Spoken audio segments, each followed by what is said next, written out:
ನಿನ್ನೆ ದಿವಸ ಯಮಲಾರ್ಜುನರು, ಬಕಾಸುರ, ವತ್ಸಾಸುರ, ಅಘಾಸುರ ಇತ್ಯಾದಿಗಳ ವಧದ ಬಗ್ಗೆ ಹೇಳುವಾಗ ಕೆಲವು ಒಂದೆರಡು ಮಹತ್ವದ ಅಂಶಗಳನ್ನೇ ಬಿಟ್ಟುಬಿಟ್ಟಿದ್ದೆ. ಕೃಷ್ಣ 5ನೇ ವಯಸ್ಸನ್ನು ದಾಟಿ ಪೌಗಂಡಾವಸ್ಥೆಗೆ ಹೋಗುವ ತನಕ ಎಲ್ಲ ಕಥೆಯನ್ನು ಕೆಲವೊಂದು ಹೇಳಿದೆ. ಅವನು ಇನ್ನೂ ಬಾಲಕನಾಗಿದ್ದಾಗ 5ನೇ ವಯಸ್ಸಿನಕ್ಕಿಂತ ಮುಂಚೆ ಮಾಡಿದ ಒಂದೆರಡು ಸಣ್ಣ ಲೀಲೆಗಳು ಮತ್ತು ಅವನಿಗೆ ನಾಮಕರಣ ಆದಂತಹ ಕೆಲವು ಸಂಗತಿಗಳನ್ನ ನಾನು ಮರೆತು ಬಿಟ್ಟಿದ್ದೆ. ಅದನ್ನ ಭಾಗವತ ಮತ್ತು ತಾತ್ಪರ್ಯ ನಿರ್ಣಯದ ಹಿನ್ನೆಲೆಯಲ್ಲಿ ಇವತ್ತು ನೋಡಬೇಕು. ಭಾಗವತದ ದಶಮಸ್ಕಂಧದ 8ನೇ ಅಧ್ಯಾಯದಲ್ಲಿ ಮತ್ತು ತಾತ್ಪರ್ಯ ನಿರ್ಣಯದ 13ನೇ ಅಧ್ಯಾಯದಲ್ಲಿ ಅದರ ಬಗ್ಗೆ ವಿವರಣೆ ಇದೆ. ಯಾದವರ ಪುರೋಹಿತ ಗರ್ಗ ಮುನಿ ಅಂತ ಇದ್ದ. ಹಿಂದೊಂದ್ಸಲ ನಾವು ಅವನ ಬಗ್ಗೆ ಕೇಳಿದ್ವಿ, ಈ ಕಾಲಯವನು ಅವನಿಂದಲೇ ಹುಟ್ಟಿದ ಅಂತ ಹೇಳಿ. ಅವನು ಈ ಗರ್ಗಮುನಿ ಒಂದೇ ಅಂತ ಅನಿಸಿಕೆ. ಆ ಗರ್ಗಮುನಿ ಯಾದವರಿಗೆಲ್ಲ ಪುರಪುರೋಹಿತನಾಗಿದ್ದ. ವಸುದೇವ ಅವನನ್ನ ನಂದಗೋಕುಲಕ್ಕೆ ಹೋಗು, ನನ್ನ ಮಕ್ಕಳಿಬ್ಬರು ಅಲ್ಲಿ ನಂದಗೋಕುಲ ಹತ್ತಿರ ಇದ್ದಾರೆ, ಅವರಿಗೆ ಕ್ಷತ್ರಿಯೋಚಿತವಾದಂತಹ ಸಂಸ್ಕಾರಗಳನ್ನು ಮಾಡು ಅಂತ ಕಳಿಸ್ಕೊಟ್ಟ. ಯಾಕೆಂದ್ರೆ ನಂದಗೋಪ ವೈಶ್ಯ ಜಾತಿಯಲ್ಲಿದ್ದವನಾಗಿದ್ದ. ವೈಶ್ಯನ ಹತ್ತಿರ ಅವ್ರು ಬೆಳೆದ್ರು ಕೂಡ ಕ್ಷತ್ರಿಯರಿಗೆ ಯೋಗ್ಯವಾದಂತಹ ಸಂಸ್ಕಾರಗಳು ಅವರಿಗೆ ಬೆರೀಬೇಕು. ಆ ಸಂಸ್ಕಾರಗಳು ದೊರೆತರೆ ನಾಳೆ ಅವರು ಉಪನೀತರಾಗಿ ವೇದಾಭ್ಯಾಸ ಇತ್ಯಾದಿಗಳನ್ನು ಮಾಡಿ ಕ್ಷತ್ರಿಯೋಚಿತವಾದಂತಹ ಜೀವನವನ್ನು ನಡೆಸಲಿಕ್ಕೆ ಆಗ್ತದೆ ಅಂತ ಆಲೋಚನೆ ಮಾಡಿ ವಸುದೇವ ಆ ಗರ್ಭರನ್ನ ನಂದಗೋಕುಲಕ್ಕೆ ಕಳಿಸ್ಕೊಟ್ಟ. ದೊಡ್ಡ ತಪಸ್ವಿಗಳವರು. ನಂದಗೋಪನ ಪ್ರೇರಣೆ ಅಂತ ಅವರು ನಂದಗೋಕುಲಕ್ಕೆ ಆಗಮಿಸಿದರು. ನಂದ ಅವರಿಗೆ ಸಕಲ ಸತ್ಕಾರವನ್ನು ಮಾಡಿದ. ಅವರನ್ನ ಸ್ವಾಗತಿಸಿ, ನೀವು ಪೂರ್ಣ ಕಾಮರು, ನಮ್ಮಿಂದ ನಿಮಗೆ ಆಗ್ಬೇಕಾದದ್ದೇನಿಲ್ಲ, ಆದರೂ ನಾನು ನಿಮ್ಗೆ ಏನು ಸೇವೆ ಮಾಡಬೇಕು ಹೇಳಿ. ಯಾಕಂದ್ರೆ ಮಹಾತ್ಮರು ಯಾವತ್ತಾದ್ರು ಎಂದಾದ್ರು ಬಂದರೆ ಅವರು ಬರೋದು ನಮ್ಮಂಥವ್ರು ಶ್ರೇಯಸ್ಸಿಗಾಗೇ ಬರ್ತಾರೆ. ಸುಮ್ಮನೆ ಸಾರ್ಥಕವೆಂದು ಬರೋದಿಲ್ಲ, ನಿಷ್ಕಾರಣವಾಗಿ ಕೂಡ ಬರೋದೇ ಇಲ್ಲ. ಹಾಗಾಗಿ ಗೃಹಸ್ಥರನ್ನು ಅನುಗ್ರಹ ಮಾಡೋದಕ್ಕಾಗಿ ಅವರು ಬರ್ತಾರೆ. ಆದ್ರಿಂದ ತಮ್ಮಂಥವ್ರು ಬಂದದ್ದು ನನ್ನ ಭಾಗ್ಯ ಆಗಿದೆ. ಹಾಗಾಗಿ ತಾವು ಬಂದಿದ್ದೀರಿ. ತಾವು ಕೇವಲ ಸಾಧಾರಣರಾದಂತಹ ಬ್ರಾಹ್ಮಣರಲ್ಲ, ಜ್ಯೋತಿಷ್ಶಾಸ್ತ್ರವನ್ನು ಕೂಡ ಬಲ್ಲಂಥವ್ರು ತಾವು. ಹಾಗಾಗಿ ತಾವು ಬಂದದ್ದು ನನಗೆ ದೊಡ್ಡ ಭಾಗ್ಯ ಆಗಿದೆ. ನಾನು ತಮಗೆ ಏನು ಸೇವೆ ಮಾಡಬೇಕು ಅದನ್ನು ಹೇಳಿ. ಅವರು ಜ್ಯೋತಿಷ್ಶಾಸ್ತ್ರದಲ್ಲಿ ಹೇಗೆ ಪಾರಂಗತರಾಗಿದ್ದರು, ಅದಕ್ಕೆ ಸಂಬಂಧಪಟ್ಟಂತೆ ಅವರು ಏನು ಸಾಧನೆ ಮಾಡಿದ್ರು, ಯಾವ ಗ್ರಂಥವನ್ನು ರಚನೆ ಮಾಡಿದ್ರು, ಅದರ ಬಗ್ಗೆ ಕೆಲವು ವಿಷಯಗಳನ್ನು ನಾವು ಗಮನಿಸಬೇಕು. ಋಗ್ವೇದದ 6ನೇ ಮಂಡಲದ 47ನೇ ಸೂಕ್ತ ಈ ಗರ್ಗನೇ ಕಂಡು ಹಿಡಿದದ್ದು ಅಂತೇಳಿ ಇಲ್ಲೊಂದು ವ್ಯಾಖ್ಯಾನದಲ್ಲಿ ಒಂದು ಮಾಹಿತಿ ಇದೆ. ಋಗ್ವೇದದ 6ನೇ ಮಂಡಲದ 47ನೇ ಸೂಕ್ತ, ಆ ಸೂಕ್ತಕ್ಕೆ ಈ ಗರ್ಗ ಮುನಿಯೇ ದೃಷ್ಟಾರ. ಉತಥ್ಯನ ಮಗ ಇವ ಈ ಗರ್ಗ ಎಂಬವರು. ಇವರು ಜ್ಯೋತಿಷ್ಶಾಸ್ತ್ರವನ್ನ ಅಂತಿಂತವರಿಂದ ಕಲಿತದ್ದಲ್ಲ, ಸ್ವಯಂ ಶೇಷನಾಗನ ಕಡೆಯಿಂದ ಅವರು ಜ್ಯೋತಿಷ್ಶಾಸ್ತ್ರವನ್ನು ಕಲಿತಿದ್ರು ಮತ್ತು ಧರ್ಮಶಾಸ್ತ್ರಕ್ಕೆ ಪ್ರವರ್ತಕರು. ಮತ್ತು ಅಂಗಿರಸ ಪಂಚಾಶಯ ಗೋತ್ರಕ್ಕೆ ಅವರ ಪ್ರವರ್ತಕ. ವಸಿಷ್ಠ ಗೋತ್ರ, ವಿಶ್ವಾಮಿತ್ರ ಗೋತ್ರ, ಗೌತಮ ಗೋತ್ರ ಅಂತ ಹೇಗಿದೆಯಲ್ಲ, ಹಾಗೆ ಅಂಗಿರಸ ಪಂಚಾಶಯ ಗೋತ್ರಕ್ಕೆ ಅವರು ಪ್ರವರ್ತಕ. ಅವರು ಜ್ಯೋತಿಷ್ಶಾಸ್ತ್ರದಲ್ಲಿ ಕೆಲವು ಗ್ರಂಥಗಳನ್ನು ಕೂಡ ರಚನೆ ಮಾಡಿದ್ರು. ಹಾಗಾಗಿ ಅವರನ್ನು ಸ್ವಾಗತಿಸಿ ಅವನು ಹೇಳಿದ, ತಮಗೇನು ಸೇವೆ ಮಾಡಬೇಕು ಹೇಳಿ ಅಂತ. ಅದಕ್ಕೆ ಅವರೇನಂದ್ರು, ನಾನು ಯದುವಂಶೀಯರಿಗೆ ಆಚಾರ್ಯ ಅಂತ ಪ್ರಸಿದ್ಧನಾಗಿದ್ದೇನೆ, ನನ್ನನ್ನ ವಸುದೇವ ಇಲ್ಲಿ ಕಳಿಸ್ಕೊಟ್ಟಿದ್ದಾನೆ, ನಾಮಕರಣ ಮಾಡಿ ಅಂತ ಅವನು ಕಳಿಸ್ಕೊಟ್ಟಿದ್ದಾನೆ, ನಾಮಕರಣ ಮಾಡು ಅಂತ ನೀನು ಕೇಳ್ಕೊತಾ ಇದ್ದಿ. ಆದರೆ ನಾನೊಂದು ನಾಮಕರಣ ಮಾಡಿಬಿಟ್ರೆ ಅದು ಎಲ್ಲ ಕಡೆ ಆ ಸುದ್ದಿ ಹರಡಿ ಬಿಡ್ತದೆ. ಯದುವಂಶೀಯರಿಗೆ ಆಚಾರ್ಯ ನಂದಗೋಕುಲಕ್ಕೆ ಹೋಗಿ ಆ ಇಬ್ಬರು ಬಾಲಕರಿಗೆ ಸಂಸ್ಕಾರ ಮಾಡ್ತಿದ್ದಾನೆ ಅಂತೆ. ಆ ಇಬ್ಬರು ಬಾಲಕರು ಕೂಡ ನಂದಗೋಕುಲಕ್ಕೆ ಸೇರಿದವರಾಗಿರ್ಬೇಕು, ಈ ಯದುವಂಶಕ್ಕೆ ಸೇರಿದವರಾಗಿರ್ಬೇಕು ಅಂತ ಕಂಸನಿಗೆ ಸುದ್ದಿ ಹೋಗ್ತದೆ. ಆ ನಂದಗೋಪನು ಕೂಡ ಅವ್ರನ್ನ ಪ್ರಾರ್ಥನೆ ಮಾಡ್ಕೊಂಡ, ನನ್ನಿಬ್ಬರು ಮಕ್ಕಳಿಗೆ ನೀವು ಹೀಗೆ ಸಂಸ್ಕಾರ ಮಾಡಿ ಅಂತ. ಕಂಸನಿಗೆ ಈ ಸುದ್ದಿ ಗೊತ್ತಾಗಿಬಿಟ್ರೆ ಅವನು ಮತ್ತಷ್ಟು ಅಪಾಯಗಳನ್ನು ತಂದೊಡ್ಡಬಹುದು ನಿನ್ನ ಮಕ್ಕಳಿಗೆ. ಯಾಕೆಂದ್ರೆ ಅವನಿಗೆ ಈಗಾಗಲೇ ದುರ್ಗಾದೇವಿ ಏನ್ ಹೇಳಿದ್ದಾಳೆ, ನಿನ್ನ ಶತ್ರುವಾದವನು ಬೇರೆ ಎಲ್ಲೋ ಒಂದು ಕಡೆ ಹುಟ್ಟಿ ನಿನ್ನ ವಧಕ್ಕಾಗಿ ಕಾಯ್ತಾ ಇದ್ದಾನೆ ಅಂತ ಹೇಳಿತು. ಹಾಗಿರುವಾಗ ಸ್ವಲ್ಪ ನಾವೇನಾದ್ರೂ ಎಚ್ಚರ ತಪ್ಪಿಬಿಟ್ರೆ ಆ ಕಂಸ ಮತ್ತಷ್ಟು ಕ್ರೂರನಾಗಬಹುದು. ಅವನಿಗೆ ಈಗಾಗಲೇ ಸಂದೇಹ ಬಂದಿದೆ, ದೇವಕಿಗೆ ಹೆಣ್ಣು ಶಿಶು ಹುಟ್ಟಿರ್ಲಿಕ್ಕಿಲ್ಲ, ಅದು ಗಂಡು ಶಿಶುವೇ ಹುಟ್ಟಿದೆ, ಅದು ಬೇರೆ ಎಲ್ಲ ಕಡೆ ಇದೆ ಅಂತ ಅವನಿಗೆ ಸಂದೇಹ ಇದೆ. ಹಾಗಿರುವಾಗ ನಾನು ನಾಮಕರಣ ಮಾಡಿಬಿಟ್ರೆ ಎಲ್ಲ ಸ್ಪಷ್ಟ ಆಗಿಬಿಡ್ತದೆ, ಅಪಾಯ ಬರಬಹುದು ಅಂತ ಹೇಳಿದ ಗರ್ಗ. ಅದಕ್ಕೆ ನಂದಗೋಪ ಹೇಳಿದ, ನೀವು ಅದನ್ನೇನು ವಿಚಾರ ಮಾಡಬೇಕಾಗಿಲ್ಲ, ನಿಮಗೆ ನಾನು ರಹಸ್ಯವಾದಂತಹ ಸ್ಥಳವನ್ನು ಕೊಡ್ತೀನಿ, ಅಲ್ಲಿ ನೀವು ನನ್ನ ಇಬ್ಬರು ಮಕ್ಕಳಿಗೂ ಕೂಡ ನಾಮಕರಣವನ್ನು ಮಾಡಿ. ಬೇರೆಯವರಿಗೆ ಗೊತ್ತಾಗದೇ ಇರೋದು ಹೋಗಲಿ, ನನ್ನ ಜ್ಞಾತಿ ಬಂಧುಗಳಿಗೂ ಕೂಡ ಈ ವಿಷಯ ತಿಳಿಬಾರ್ದು ಅಂತ ಗುಪ್ತವಾದಂಥ ವ್ಯವಸ್ಥೆಯನ್ನು ನಾನು ಮಾಡ್ತೀನಿ. ಹಾಗಾಗಿ ತಾವು ಯಾವುದೇ ಭಯ ಇಲ್ಲದೆ, ಯಾವುದೇ ಶಂಕೆ ಇಲ್ಲದೆ ನಾಮಕರಣ ಮಾಡಿ ಅಂತ ಹೇಳಿದ. ಆಗ ಆ ಗರ್ಭಮನಿಗಳಿಗೂ ಕೂಡ ಅದೊಂದು ಅಪೇಕ್ಷಿತವಾದಂಥ ವಿಷಯವೇ ಆಗಿತ್ತು. ಆ ಮಕ್ಕಳಿಗೆ ನಾಮಕರಣ ಮಾಡೋದು ಅವರಿಗೂ ಕೂಡ ಬಹಳ ಸಂತೋಷದ ವಿಷಯ ಆಗಿತ್ತು. ಹಾಗಾಗಿ ಈ ಥರ ನಂದಗೋಪನು ಕೂಡ ಅವರನ್ನು ಒತ್ತಾಯಿಸಿದ ಬಳಿಕ ಏಕಾಂತದಲ್ಲಿ ಅತಿ ರಹಸ್ಯವಾಗಿ ಇಬ್ಬರಿಗೂ ಮಕ್ಕಳಿಗೂ ಕೂಡ ಅವರು ನಾಮಕರಣ ಸಂಸ್ಕಾರವನ್ನು ಮಾಡಿದರು. ಮೊದಲನೆಯವನು ಇವನು ರೋಹಿಣಿಯ ಮಗ, ಇವನಿಗೆ ಹೆಸರು ರೌಹಿಣೇಯ ಅಂಥೇಳಿ, ನೀಲಾಂಬರೋ ರೌಹಿಣೇಯ ಅಂಥೇಳಿ. ನೀಲಾಂಬರ ರೌಹಿಣೇಯ ತಾಲಾಂಕ, ತಾಲ ಧ್ವಜದ ಅಥವಾ ತಾಲ ಗಿಡದ ಧ್ವಜ ಅವನು ಯುದ್ಧದಲ್ಲಿ ಅವನು ಬಳಸಿದ. ತಾಲಾಂಕೋ ಮುಸಲಿ ಹಲಿ, ಮುಸಲ ಅಂತಂದ್ರೆ ಒನಕವನ್ನು ಇಟ್ಕೊಂಡವನು, ಹಲ ಅಂದ್ರೆ ನೇಗಿಲು, ಇದು ಅವನ ಆಯುಧಗಳು. ಹೀಗೆ ಅಮರಕೋಶದಲ್ಲಿ ನೀಲಾಂಬರೋ ರೌಹಿಣೇಯ ತಾಲಾಂಕೋ ಮುಸಲಿ ಹಲಿ ಅಂತ ಆ ಬಲರಾಮನ ಪರ್ಯಾಯ ಶಬ್ದವನ್ನು ಹೇಳ್ತಾರೆ. ಇವನಲ್ಲಿ ಒಳ್ಳೆಯ ಗುಣಗಳಿರೋದ್ರಿಂದ ಜನರಿಗೆ ಇವನು ಆನಂದದಾಯಕ. ಹಾಗಾಗಿ ಇವನನ್ನ ರಾಮ ಅಂತ ಕೂಡ ಕರೀತಾರೆ. ರಾಮ ಅನ್ನೋ ಶಬ್ದಕ್ಕೂ ಕೂಡ ಹಿಂದೊಂದು ನಾನು ಅರ್ಥ ಹೇಳಿದ್ದೆ. ರಾಮ ಅಂದ್ರೆ ಜನರ ಮನಸ್ಸನ್ನು ಗೆಲ್ಲುವಂತಹ ಅಂತ ಈಗ ಅರ್ಥ ಹೇಳಿದ್ದೆ. ರಾಮನು ಕೂಡ ಬಲರಾಮ ಅಂತ ಕರೀತಾರೆ. ಯಾಕೆ ಅಂತಂದ್ರೆ ಬಲಿಷ್ಠನಾದ್ರಿಂದ ಬಲರಾಮ ಅಥವಾ ಬಲಭದ್ರ ಅಂತ ಕೂಡ ಕರೀತಾರೆ. ಈ ಶ್ಯಾಮಲ ವರ್ಣನಾಗಿರ್ತಕ್ಕಂಥ ಇನ್ನೊಬ್ಬ ಬಾಲಕ ಇದ್ದಾನಲ್ಲ, ಈ ಎರಡನೇ ಹುಡುಗ ಕೃಷ್ಣ, ಇವನು ಕೃತಯುಗದಲ್ಲಿ ಶ್ವೇತವರ್ಣನಾಗಿ, ತ್ರೇತಾಯುಗದಲ್ಲಿ ರಕ್ತವರ್ಣನಾಗಿ, ದ್ವಾಪರ ಯುಗದಲ್ಲಿ ಪೀತವರ್ಣನಾಗಿ ಮತ್ತು ದ್ವಾಪರ ಯುಗದ ಕೊನೆ ಯುಗ ಬಂದಿರೋದ್ರಿಂದ ಈಗ ಕೃಷ್ಣ ವರ್ಣದವನಾಗಿ ಆತ ಹುಟ್ಟುತ್ತಾನೆ. ಆದ್ರಿಂದ ಶ್ಯಾಮಲ ವರ್ಣದವನಾದಂತಹ ಈ ಮಗುವಿಗೆ ನಾನು ಕೃಷ್ಣ ಅಂತಾನೆ ಹೆಸರಿರ್ತೇನೆ. ಇವನಿಗೆ ಶ್ರೀಮಾನ್ ವಾಸುದೇವ ಅಂತಲೂ ಕೂಡ ನಾವು ಹೆಸರನ್ನು ಕರೆಯಬಹುದು ಅಂತ ಹೇಳಿದ್ರು ಅವರು. ವಾಸುದೇವ ಇದು ಶ್ರೀಮಾನ್ ಅಭಿಜ್ಞಾ ಸಂಪಚಕ್ಷತೆ. ನಿನ್ನ ಈ ಎರಡನೇ ಮಗನಿಗೆ ಅನೇಕ ಇನ್ನೂ ಬೇರೆ ಬೇರೆ ಹೆಸರುಗಳಿವೆ, ಅವುಗಳಿಗೆ ಕೊನೆ ಅಂತನೋದೇ ಇಲ್ಲ. ಇವನ ಕರ್ಮಗಳಿಗೆ ಅನುಸಾರವಾಗಿ ಒಂದೊಂದು ಅವನೇನು ಮಹಿಮೆಯನ್ನು ತೋರಿಸಿದ್ದಾನೆ, ಆ ಮಹಿಮೆಗೆ ಅನುಸಾರವಾಗಿ ಒಂದೊಂದು ಹೆಸರು ಅವರಿಗೆ. ಹೀಗೆ ಆ ಅನೇಕ ಹೆಸರುಗಳನ್ನು ನಾನು ತಿಳ್ಕೊಂಡಿದ್ದೇನೆ. ಪ್ರಪಂಚದ ಸಾಮಾನ್ಯ ಜನರಿಗೆ ಎಷ್ಟೋ ಜನರಿಗೆ ಆ ಹೆಸರುಗಳೇ ಗೊತ್ತಿಲ್ಲ. ಈ ಕೃಷ್ಣ ಬಲರಾಮರಿಬ್ಬರು ಕೂಡ ವಿಶೇಷತಃ ಕೃಷ್ಣ, ನೀವು ನಂದಗೋಪ, ಯಶೋದೆ ಮತ್ತು ರೋಹಿಣಿ ದೇವಿ, ಅದಲ್ಲದೆ ವಸುದೇವ, ದೇವಕಿ ಇವರೆಲ್ಲರಿಗೂ ಅಲ್ಲದೆ ಎಲ್ಲ ಗೋಪಾಲಕರು, ಎಲ್ಲ ಗೋಪ ಸ್ತ್ರೀಯರಿಗೂ ಕೂಡ ಸಕಲ ರೀತಿಯಾದಂತಹ ಆನಂದವನ್ನು ಕೊಡ್ತಕ್ಕಂಥವನು. ಹಾಗಾಗಿ ಇವನನ್ನು ನೀನು ಅತ್ಯಂತ ಜಾಗರೂಕತೆಯಿಂದ ನೋಡ್ಕೊಳ್ಬೇಕು ಅಂತ ಅವರೆಲ್ಲ ವಿಷಯವನ್ನ ಆ ಗರ್ಗರು ಹೇಳಿ ತಾವು ಹೊರಟು ಹೋಗ್ಬಿಟ್ರು, ತಮ್ಮ ಆಶ್ರಮಕ್ಕೆ ಹೊರಟು ಹೋದ್ರು. ಗರ್ಗರ ಮಾತನ್ನ ಅವನು ಕೇಳಿ ಬಹಳ ಸಂತೋಷಪಟ್ಟ. ಗರ್ಗರು ಇವನೇ ಭಗವಂತ ಅಂತ ಒಂದು ಮಾತು ಹೇಳಲಿಲ್ಲ, ಉಳಿದದ್ದೆಲ್ಲ ಹೇಳಿದರು. ಭಗವಂತನಿಗೆ ಸಂಬಂಧಪಟ್ಟಂತ ಎಲ್ಲ ವಿಶೇಷಣಗಳನ್ನ, ಎಲ್ಲ ಗುಣನಾಮಗಳನ್ನ ಆ ಮಗುವಿಗೆ ಅನ್ವಯಿಸುವಂತ ಹೇಳಿದರು. ಇವನೇ ಭಗವಂತ ಅಂತ ಒಂದು ಮಾತ್ರ ಹೇಳಲಿಲ್ಲ ಅಷ್ಟೇ.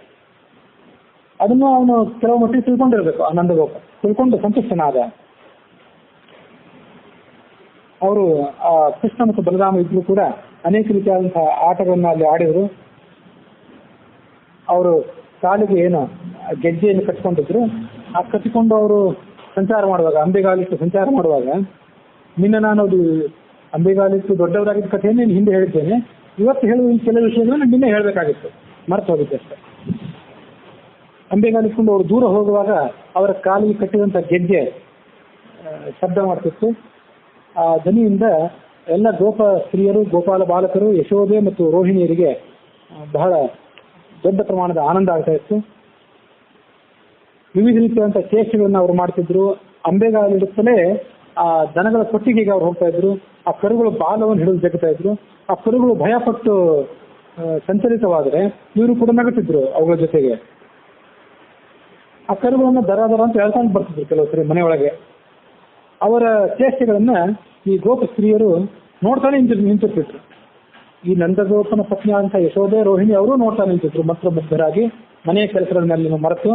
ಹಾಗೆ ಅದಲ್ಲದೆ ಅನೇಕ ಗೋಪ ಸ್ತ್ರೀಯರು ಕೂಡ ಅದನ್ನು ನೋಡ್ತಾ ಇದ್ರು. ಇಂಥ ತುಂಟರಾದಂತಹ ಮಕ್ಕಳಿಗೆ ಯಾವಾಗ ಏನು ಅಪಾಯ ಬರಬಹುದು ಅಂತ ಅವರಿಗೆ ಶಂಕೆ ಆಗ್ತಾ ಇತ್ತು. ಸ್ನೇಹ ಪಾಪ ಶಂಕೆ. ನಮಗೆ ಯಾರಾದರೂ ಒಬ್ಬರ ಬಗ್ಗೆ ತೀವ್ರವಾದಂತಹ ಪ್ರೇಮ ಅಥವಾ ವಾತ್ಸಲ್ಯ ಇದ್ರೆ ಅವ್ರ ಬಗ್ಗೆ ನಾವು ಏನಾಗ್ಬಿಡ್ತದೋ ಅವರಿಗೆ ಅಂತ ನಾವು ಶಂಕೆ ಪಡ್ತೀವಿ.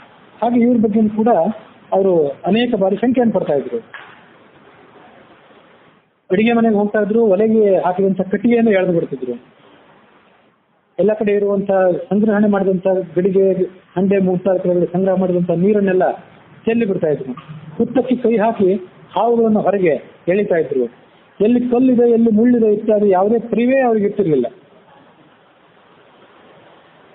ಹೀಗೆ ಸಕಲ ಗೋಪಸ್ತ್ರೀಯರು ಮತ್ತು ಗೋಪಾಲ ಬಾಲಕರಿಗೆ ಅವರು ಸಕಲ ರೀತಿಯಾದಂತಹ ಆನಂದವನ್ನು ಕೊಡ್ತಾ ಅವರು ದೊಡ್ಡವರಾದರು.